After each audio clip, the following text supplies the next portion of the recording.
L'ouragan Hugo, le troisième à dévaster l'île en un siècle, a récemment placé la Guadeloupe au devant de l'actualité. Formé sur les côtes africaines, Hugo s'est renforcé en traversant l'Atlantique.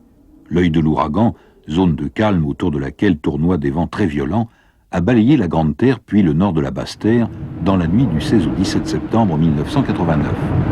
Des rafales de près de 300 km/h ont causé des dommages considérables. Si les catastrophes naturelles, ouragans, séismes, éruptions volcaniques, constituent une menace permanente pour les îles, le manque d'eau représente aussi un péril majeur qu'on aurait tort de sous-estimer. En effet, l'évolution des modes de vie, le développement économique et touristique de l'île, l'amélioration des productions agricoles ont augmenté sensiblement les besoins en eau. Cette demande, en croissance rapide, implique de gérer au mieux les ressources disponibles.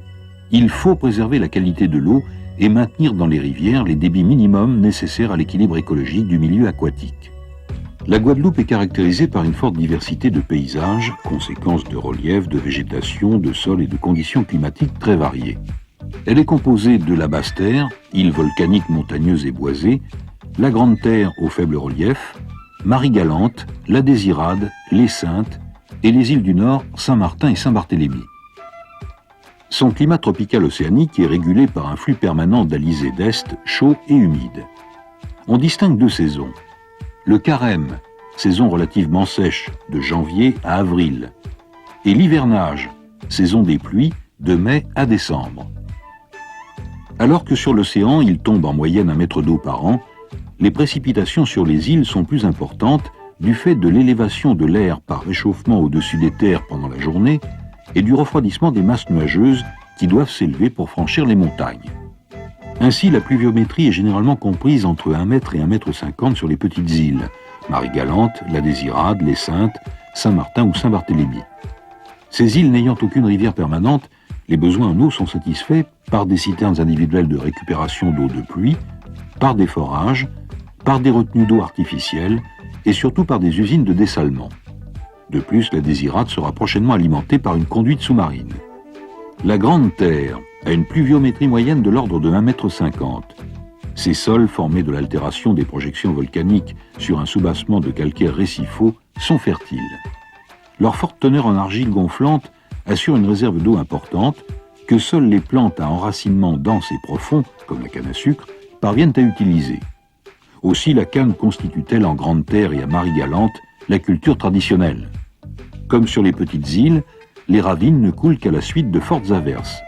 Aussi, les ressources en eau de surface de la Grande Terre sont inexistantes pour subvenir aux besoins des cultures lorsque celles-ci subissent de fortes sécheresses. La Basse-Terre, en revanche, est abondamment arrosée et les précipitations atteignent 11 mètres par an sur les sommets de la Soufrière. Les sols ont une réserve en eau importante et facilement exploitable par les plantes. La production bananière, première culture d'exportation, occupe les versants du massif. Les nombreuses nappes d'eau souterraines sont approvisionnées par l'infiltration d'eau de pluie, favorisée par la présence de la forêt.